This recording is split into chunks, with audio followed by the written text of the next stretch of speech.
Good evening, everyone. It is Wednesday, March 11th. Hopefully, you're all doing well.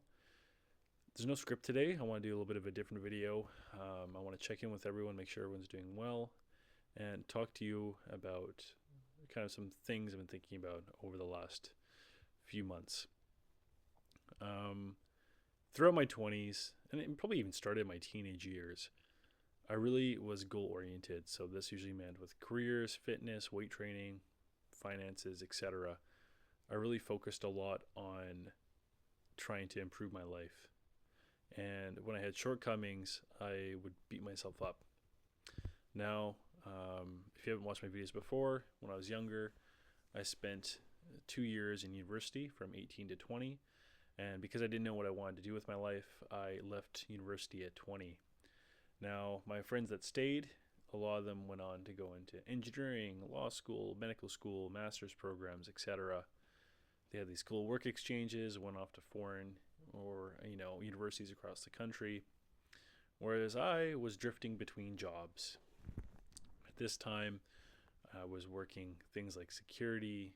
I was working in the film industry. I was driving limos, doing 12-hour shifts there.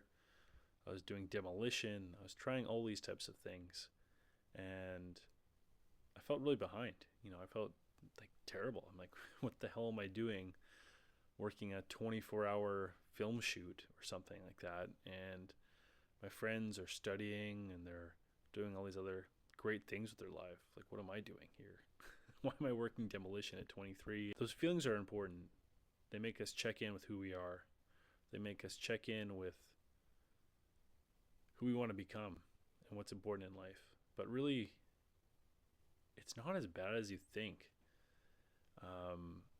As long as you don't really script your life significantly, then you can make a lot of mistakes. It's not really that important.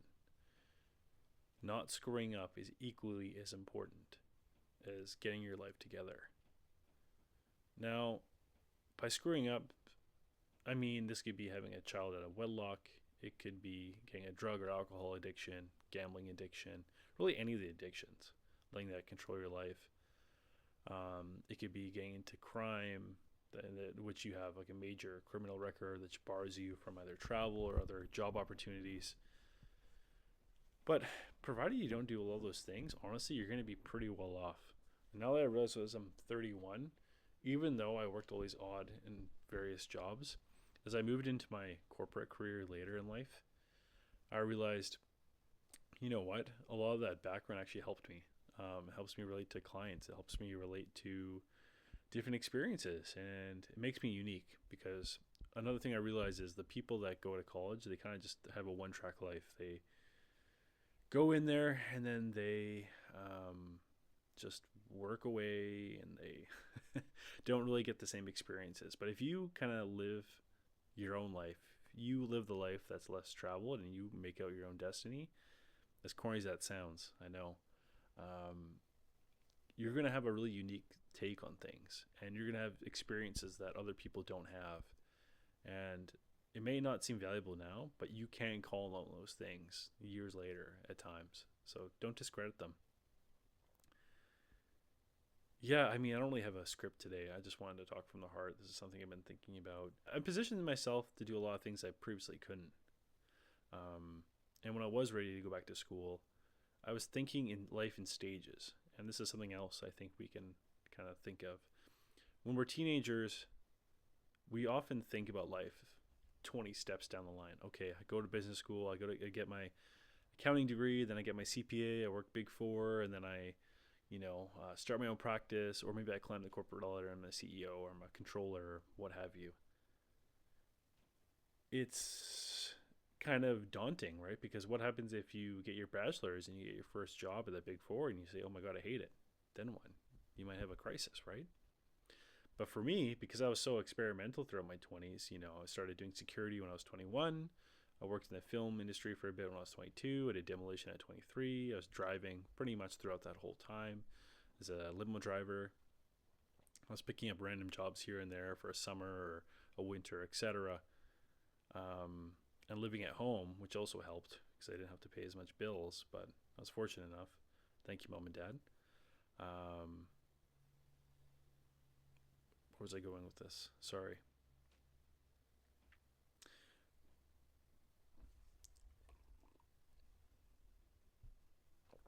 when we're going and we're experimenting on these different things, when we are ready for that life upgrade, whether that's going back to school, learning a trade, moving, etc., I think it makes you more grounded in terms of, instead of thinking 10 stages of life down the line, you think maybe 2 stages. And you're more prone to build skills that are transferable, meaning you're not always dedicated. Like, if you go to law school and you don't become a lawyer after, you're kind of screwed, right? You might want to go back to school and become a lawyer, but unless you're 100% certain, probably a smarter thing is, if you have no experience, is to either work as a legal assistant or go to school to become a paralegal. And then you do that for a few years and they say, hey, I actually like this a lot. And then you go back to law school. That was a smarter plan. It's a lot safer than spending $50,000 or hundreds of thousands sometimes, if you include room and board and tuition and books and everything. Of course, you include tuition. If you're including all these other additional expenses for going to law school, then find out you don't like it, right? That's what I'm saying is, like, I think when you take life a little bit slower and you avoid the major screw-ups of life and you just think of stages and you think, okay, maybe I'm living at home and I'm working part-time and I'm making $20 an hour. Okay, what's something I could do to go up to $30 an hour in full-time? That's stage one, right? And then you get to that, okay, you find a trade maybe. Let's just say that you're an HVAC apprentice and you're making $25 an hour. Okay, well, you're not at your $30 goal yet, but maybe give it 6 months. Maybe become a level 1, you're $30 an hour, right? And then you give it a few more years, now you're making $35 or $40 an hour, and you're making some overtime. Then, okay, now you can move out. Now it's stage 2. You work a few more years, and then you get your red seal. Then that's stage 3. Then you're making $100,000 plus a year without overtime and benefits. And you start building and building and building. But maybe you get up to the red seal stage and you say, hey, I don't like this anymore. I don't want to be, you doing this physical work anymore. I'm just using this as an example. I only worked in the trades briefly, so don't come at me. But maybe while you're doing HVAC, you'll learn about another trade or maybe another certification, or maybe you get into more like equipment sales for HVAC equipment, or maybe you go into like property management because you understand buildings. You're like building maintenance and building management, not necessarily tenant management, but actually managing the schedule for maintaining a building. Maybe that's your calling, right?